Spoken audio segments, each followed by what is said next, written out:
हिंदू धर्म में संस्कारों का बहुत बड़ा योगदान बताया गया है। प्राचीन समय में ऋषि मुनियों द्वारा मानव जीवन को उच्च बनाने के लिए संस्कारों को बहुत विशेष बताया गया है। हिंदू धर्म में कुल 16 संस्कार बताए गए हैं जो उसके गर्भाशय से लेकर मृत्यु तक होते हैं।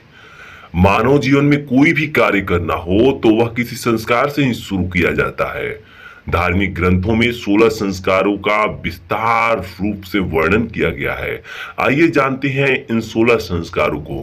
पहला गर्भाधान संस्कार, दूसरा पुंसवन संस्कार, तीसरा सीमंतोन्नयन संस्कार, चौथा जातकर्म संस्कार, पांचवा नामाकरण संस्कार, छठा निष्क्रमण संस्कार, सातवां अन्नप्राशन संस्कार, आठवां मुंडन या चूड़ाकर्म संस्कार, नौवां विद्यारंभ संस्कार, 10वां कर्णवेद संस्कार, 11वां यज्ञोपवीत संस्कार, 12वां वेदारंभ संस्कार, 13वां केशांत संस्कार, 14वां समावर्तन संस्कार, 15वां विवाह संस्कार, 16वां अंत्येष्टि संस्कार या श्राद्ध संस्कार।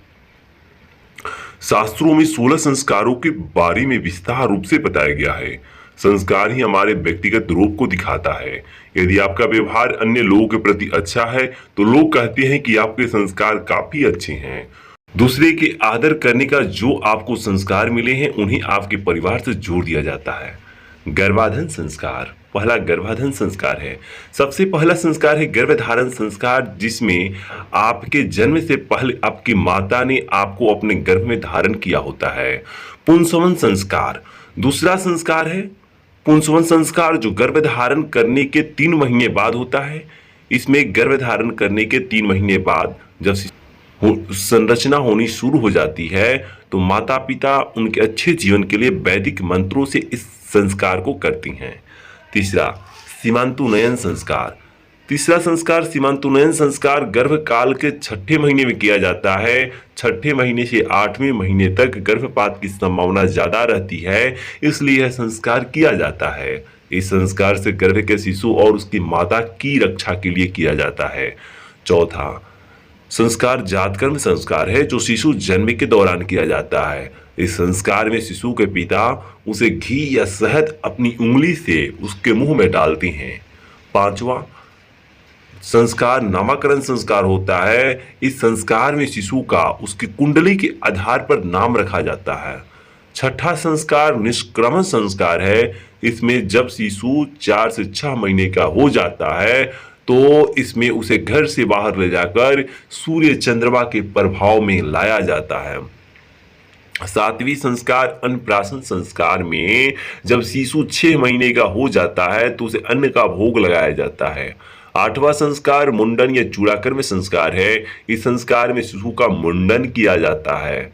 9वां संस्कार विद्यारंभ संस्कार है, जिसमें शिशु का पहली बार विद्या से परिचय होता है। शिशु को इस संसार में स्कूल पढ़ने के लिए भेजा जाता है। 10वां संस्कार कर्णवेद संस्कार है, जिसे कर्ण छेदन संस्कार भी कहा जाता है। कान हमारे श्रवण द्वार है। कर्णवेधन से व्याधियां दूर होती है तथा किसी बात को समझने की शक्ति बढ़ती है। यज्ञोपवीत संस्कार को उपनयन संस्कार भी कहते हैं। इस संस्कार में जनेऊ धारण किया जाता है। 12वां वेदारंभ संस्कार है, जिसमें बालक गुरुकुल आदि में जाकर वेद उपनिषदों की पढ़ाई करती हैं। वक्त बदलने के साथ गुरुकुल में ना होकर वह शिक्षा के लिए स्कूल में जाकर पढ़ाई करता है। केशांत संस्कार। केशांत संस्कार में बालक अपने केशों का त्याग क्या करते थे। पुराने समय में गुरुकुल में पढ़ने वाले बालक अपनी शिक्षा पूरी होने के बाद अपनी केशों को त्याग देते थे। समावर्तन संस्कार। समावर्तन संस्कार में बालक गुरुकुल से शिक्षा प्राप्त कर वहां से विदाई लेकर सामाजिक जीवन में जाता है। अपनी शिक्षा पूरी होने के बाद वह अपने सामाजिक जीवन को जीता है। 15वां विवाह संस्कार। विवाह संस्कार में व्यक्ति सामाजिक जीवन से वैवाहिक जीवन में कदम रखता है। इस संस्कार में व्यक्ति विवाह करके अपने वैवाहिक जीवन को जीता है। 16वां अंत्येष्टि संस्कार।